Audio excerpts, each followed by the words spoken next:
All right, welcome in. It is day 15 of the Run It Up Challenge. It is Thursday, January 8th, and we had a really good night last night. So we took a week off over the holidays. Prior to taking the time off, it was just absolutely brutal. I think we basically lost almost everything we played for 5 straight days.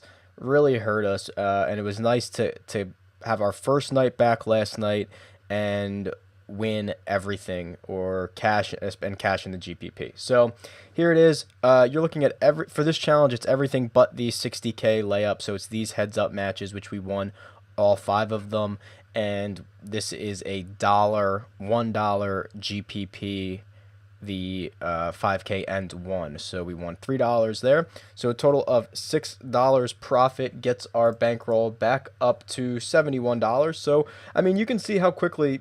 I mean, that's just one night, and like we've discussed with a single lineup, you tend to win a lot or lose a lot together. So I mean, you string a couple of good nights together in a row, and we're right back in this. It's something I've discussed multiple times, that this is a marathon, not a sprint. It is all about bankroll management and going through a good process every single night, as opposed to trying to chase losses, chase points, or do anything like that. So great to get back in the win column. So let's look at how we did it. And here is last night's lineup that we rolled out. So 254 points, which, as I've mentioned plenty of times, if you let me score 250 every night, I would be pretty happy. So and we'd make a lot of money that way. So let's look at it. And we'll just start at the top with Jarrett Jack, who I think he was 6,500. Yep, 6,500 last night. So we didn't really get full value out of him. I don't know. Let's see how many minutes he played last night. 39. We knew it was probably going to be tough to get back to 44 minutes like he played the night before, but with Darren Williams out, I thought he was still a good play. I just saw on Twitter as of a few minutes ago that Darren Williams is out indefinitely. He has a fractured rib. So Jarrett Jack would continue to be a decent play, although I'm sure his price tag will now start creeping up even higher than it already is. So we'll have to find that breaking point when Jarrett Jack is no longer a good value, but I'm not convinced we are there just yet. Okay, now let's talk about a couple of other players here. See who we're going to talk about first. My main man, Joe Ingles, as I like to call him. 18 points, but he was only $3,500. So we were really looking for 18 to 24. He gets the low end of that range, and it doesn't kill us. I think he actually scored a lot of this in the first half. I'm not sure. I just had it open here. Yeah, he only played 27 minutes. So I think he could have actually had a much better night, because I'm thinking like 14 of these fantasy points came in the first half, something like that. So he could have actually had a better night, but with the game flow, it just did not happen. But that's okay. He got close enough to value. Okay, we'll talk about Kevin Garnett, he projected out to be my top player last night. We talked about him on the video yesterday, that it was part gut call and part that he was, his salary had depressed down to something like 3,400. Yeah, he was 3,400 last night, and his price just depressed down, or his salary depressed down to 3,400. I was buying into the narrative of him coming off a day off against his old team. He was a great value in my projections, and he lived up to every expectation. So when you're 3,400 and you score 28 points, what's that? Over 8 times value, or around 8 times value. So that's outstanding, obviously. So that was a big help, and the fact that he was only 4% owned, I also loved. So that was great. He actually I think he hit 6 times value really early in this game. I think I tweeted it out. It was something like just a few minutes into the second quarter, he was at 5 or 6 times value. So really happy with that. I'm proud of that pick. And again, that's just part of the process that we go through every single day, and we find a gem like Kevin Garnett.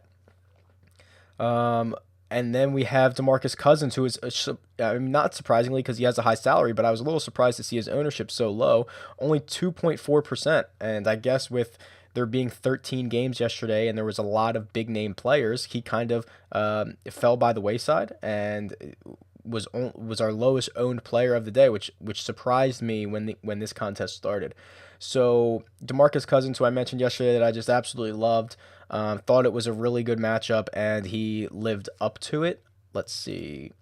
He was 10,700, so we did get about 5 times value, and 5 times value with a salary that high is obviously going to be very impressive. So 54 points out of him, just a pretty monster game. He turned the ball over 6 times, which it's not a full point, a full negative point on DraftKings for every turnover, but that's I think 3 points that he gave away there. But obviously a massive night, and we would take this every night from DeMarcus Cousins.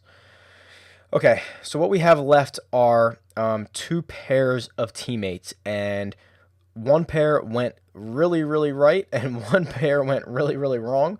So let's start with what went wrong, and that was Giannis, the Greek Freak, and Brandon Knight. So the 2 Bucks that we stacked against the Sixers.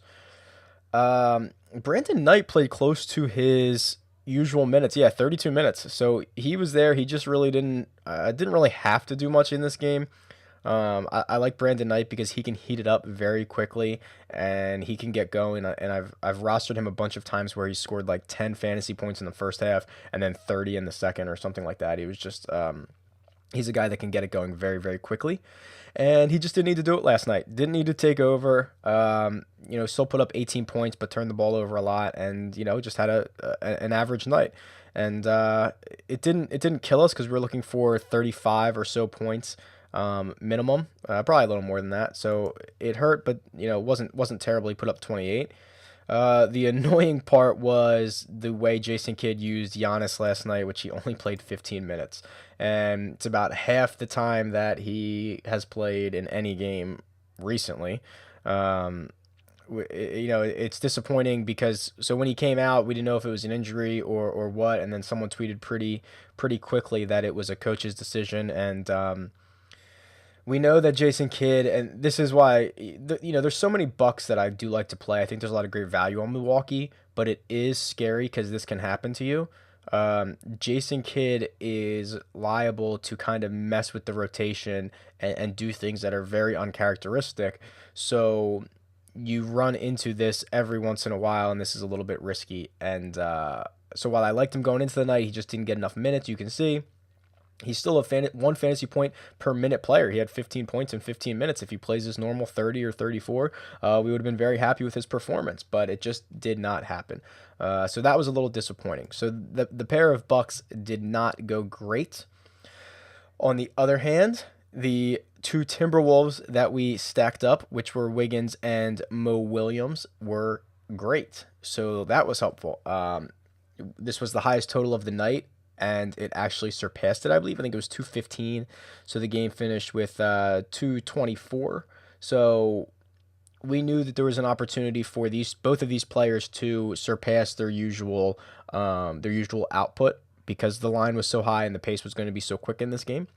And you can see other people were on board too. I mean, Wiggins was owned 27% in this GPP, so it's not like a big secret, but really nice to see the game that he had. 36 fantasy points. He continues to shoot the ball well.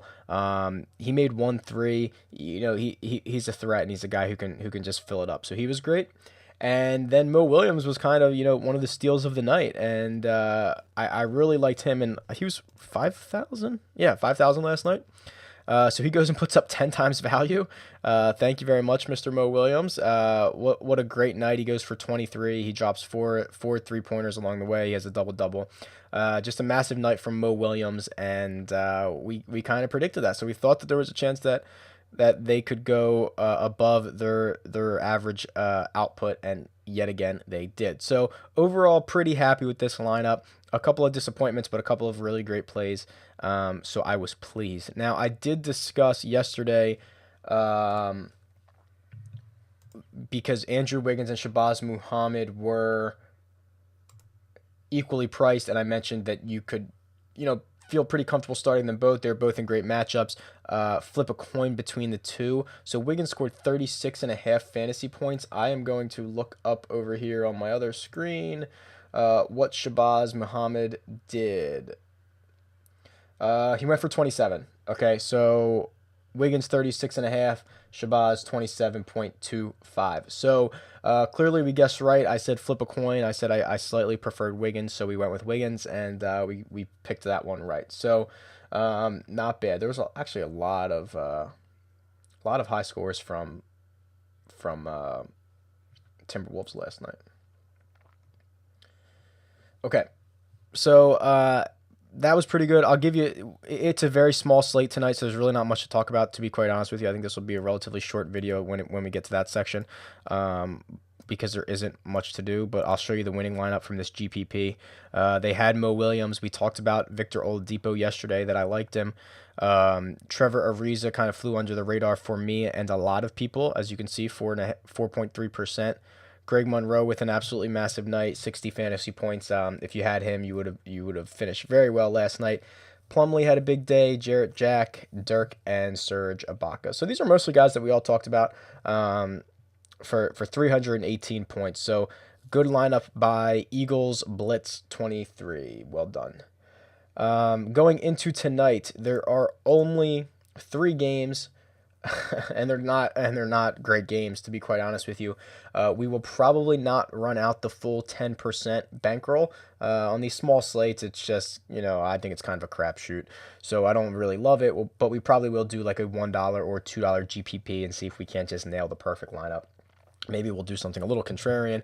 Who knows? But I know that you guys will want to probably put a lineup out, and I will go through and talk about the players. We'll look at my projections and things like that. So stay tuned as usual. I'll pause, and as it gets closer to game time in a couple hours, I will flip back on, and we will chat this out. But just looking at it, basically, if we use that kind of double-digit line as an opportunity for a blowout, all of these are in risk.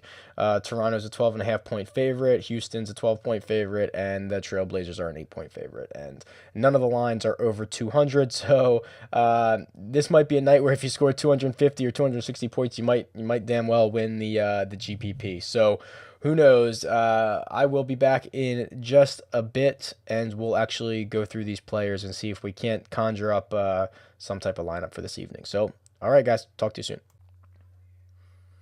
All right, welcome back. Ready to start going through a few of these games and talking about specific players. So let's get to it. As we talked about, there are only 3 games on the slate tonight. Nothing particularly exciting. In terms of blowouts, I suppose that all of them are at risk of a blowout, but we've got to pick somebody. So let's go through this. Let's look at my projections first, which see if I can get these there we go, a little better in here. Believe it or not, my top guy, my top value player this evening, Hassan Whiteside. That's not a name I've said on this series before, but there he is. We will talk about him and why he projects so well for me tonight.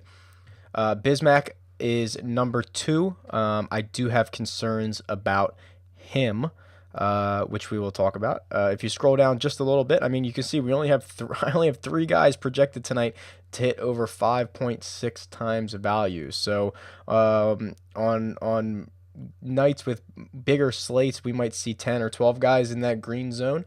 Only 3 tonight. Then we just go down here, and we've got MKG, who I really like.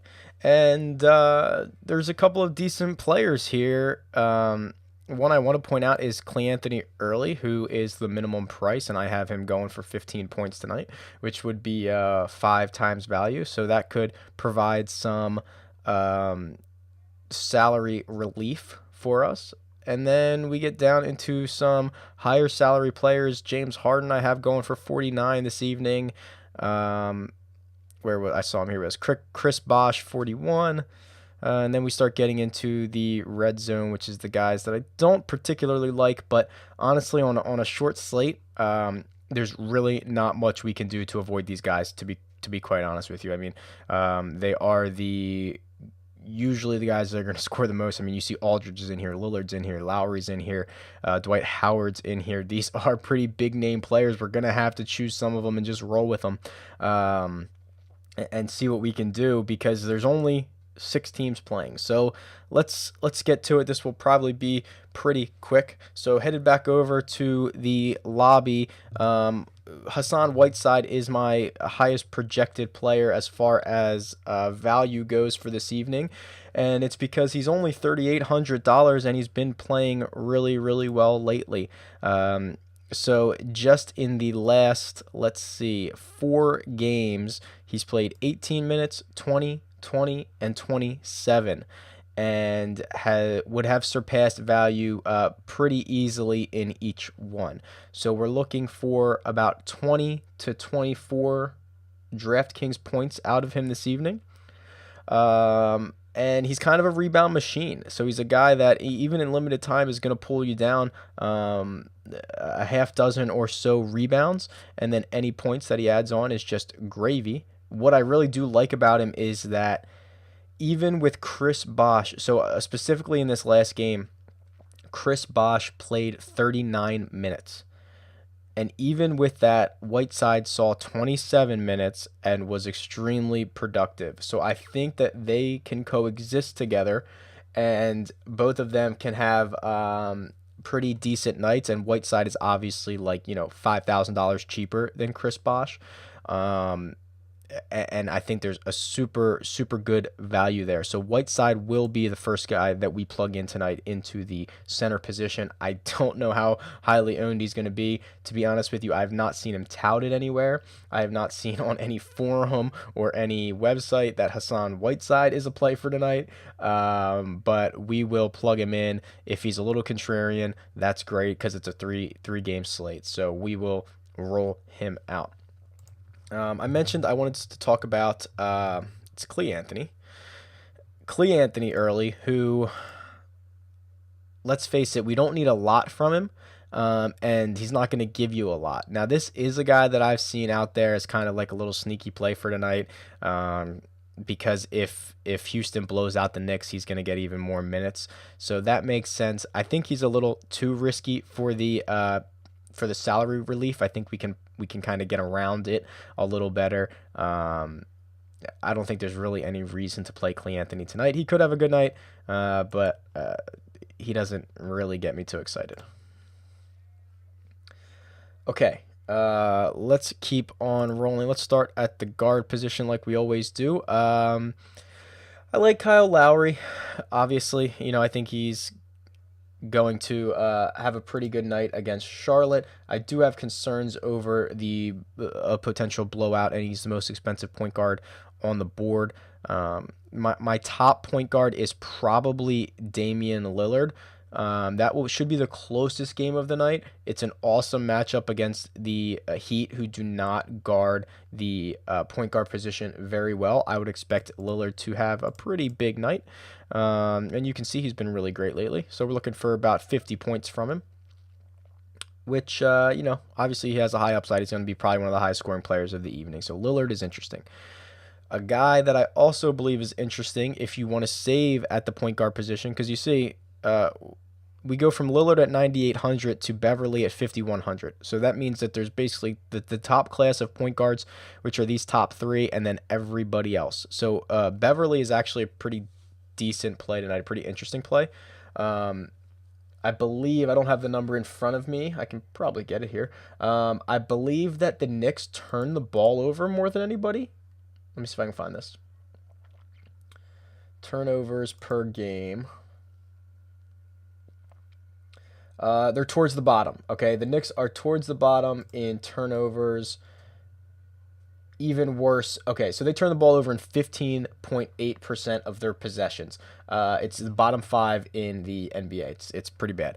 So a guy like Patrick Beverly, who is a steals machine, a guy who can swipe a lot of balls, and kind of is very active on defense. He's one of the premier defenders in the league.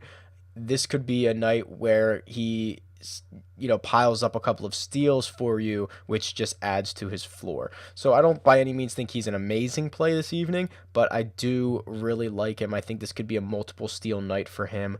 And I wouldn't be afraid to plug him in, especially as almost a value guy, because everybody else at this position is expensive or more expensive than him. I mean, what night can you get the fourth most expensive point guard at $5,100? The answer is you can't. That's about it. To me, you got to play. You got to play one of the top four guys or two of the top four guys. I'm not really dabbling in anybody else at the point guard position.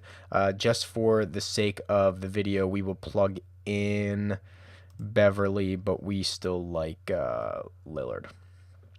We might be able to work Lillard in later. Okay, so shooting guard. I've heard some rumblings that Lou Williams could have a big night tonight. You're not looking for many points out of him, and he's been shooting the ball pretty well lately. He's getting to the free throw line. He's a good free throw shooter. He's a little dependent on points for me because he's not going to rip a lot of rebounds. He's not going to have a ton of assists. So he's extremely dependent on points, but those points could come tonight. The Raptors are significant favorites in this game, and he's averaging 15 points a night. So not the worst pick of the evening. I think Lou Williams could be pretty interesting. Still avoiding James Harden up here at the top. I just can't really get too excited when with Josh Smith there. He just hasn't really been that great lately. I mean, he scored 42 the other night, but that was only 4 times value. I think the Rockets are trying to figure it out, and I think they will figure it out, but I'm not going to pay for him while they're still trying to do it, and I would avoid James Harden tonight. I think there's better plays. In that sense, let's continue to go here down the list. I thought I had a value shooting guard. Maybe I didn't. Oh, no. Shooting guard is a tough position tonight. Tim Hardaway Jr., we talked about it last night, is, the guy who's trying to carry the load. He's going to get double-digit shots for you because there really isn't anybody else on the Knicks to take the shots. There's not a lot of great options at shooting guard tonight, to be quite honest with you. I think Dwayne Wade is a little too expensive for Chris Bosh being back in the lineup. So his usage rate goes down when Bosh is back, and I think that price is still a little bit too high. So who do I like here? Basically no one, to be quite honest with you, at shooting guard. Gerald Henderson might be my favorite, which is a term that I'm using very lightly because this position is extremely difficult and shallow tonight. But yeah, I mean he's just he's just being used. And if Gerald Henderson scores you 25 points, fantasy points tonight, you'd be very happy. He's probably the only guy that we have to plug in here. It's a really bad spot. So let's go ahead and do it. Let's plug in Henderson and move right along. Okay. There's a couple of interesting guys here at the small forward position. Danny Granger is a guy that I keep seeing pop up everywhere. I don't know why. I mean, I understand that 4 games ago he scored 33 fantasy points, but he can do this to you, which is 31 minutes, 1 for 7 from the field, and 14.5 fantasy points. And as we've talked about, I like high floor guys. So excuse me if we're not going to win this tournament because we're taking a bunch of high floor guys as opposed to high ceiling guys. But Danny Granger is an avoid for me tonight. So there are a couple guys I like here. Michael Kidd-Gilchrist, I believe, is close to a must play. He's been really good lately. 3 triple-doubles in his last 4 games. And in the other game was he only played 18 minutes and was basically a fantasy point per minute. So his usage is decent. It's not great, but he's doing enough, especially on the boards, to justify his price tag. So we're looking for 25 or 30 fantasy points from him, which is extremely doable tonight for MKG. So he's the guy that I think we have to plug in. Now I want to stay here because, we can come back. We'll come back to him. So at the power forward position, Patrick Patterson was one of the guys that projected highly for me this evening. I think those projections are a little bit old. I mean, we would need 24 points from him, which he's only done 3 times in the last 10 and none in like the last 6 games. So I've been burned by Patterson a couple of times this year. I don't particularly love playing him. This is a position that we really might have to spend up on because there's really no one, no one else. I don't like Quincy Acey. If you're seeing a theme, it's a lot of guys I don't like playing tonight. But we have to play somebody here at power forward, and LaMarcus Aldridge might be the guy we have to do it with. A little risky because if he goes for 3 or 4 times, it might hurt you. Obviously, his ceiling is enormous. Um, Miami, let me look at Miami real quick here. I had some stats up on the other screen. Um, Stand by.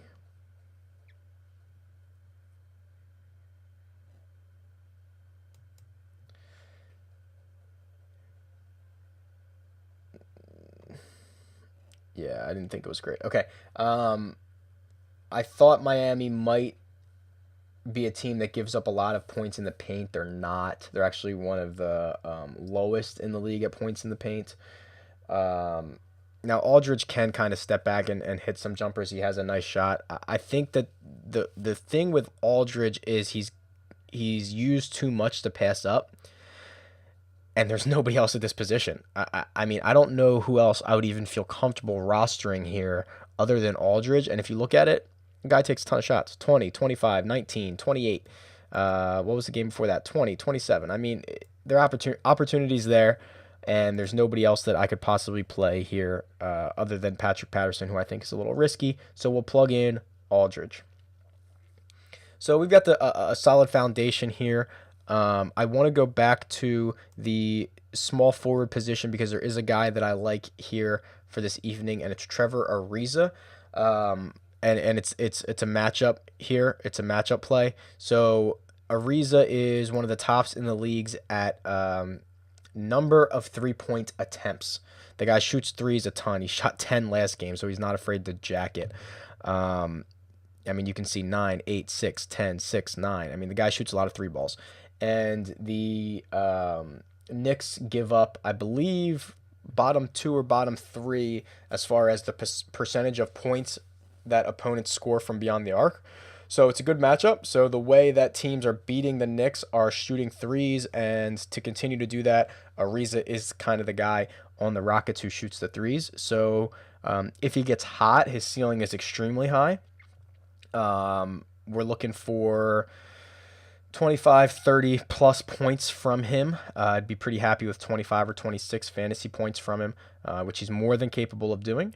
And it's a great matchup. So I will roll out Trevor Ariza in the forward position. Following that up, I'm not sure how much I would like to get Lillard in. I don't have any problem going Lillard and Aldridge. I think that'll be one of the closest games of the night. What's the line on that game? 197. So I mean, it's right there with, I say the highest total of the night. It's 2 points, and there's only 3 games, but it is what it is. So I really like Lillard. Lowry, I like too. Obviously, just a little too expensive. I mean, they're $400 apart, so I might as well spend $400 less and get Lillard. We could go cheap with Lou Williams and then try to plug somebody at the utility. Let's see what happens if we plug in Lillard at the guard. We'll have 5,000 left. So 5,000 left would leave us with... We could go Lou Williams. Like I said, I think he's dependent on scoring, but he's not a terrible option. None of these guys are really, and note that, okay, with 5,000 left, everyone is in play here. I'm okay with leaving some money on the table in a very small slate like this. I'm just trying to find the best available. So if the best available is a guy for 3,000, I'm okay with that. So it's not going to be. I know who's 3,000 tonight. It's probably going to be Corey Brewer's been interesting. Let's see what he's done lately. He's a guy that can heat it up, but can also kind of screw you with a bad game. Lou Williams is not a terrible play. I mean, we know what we're getting. He's gonna be dependent on points. Jose Calderon, he can shoot it too.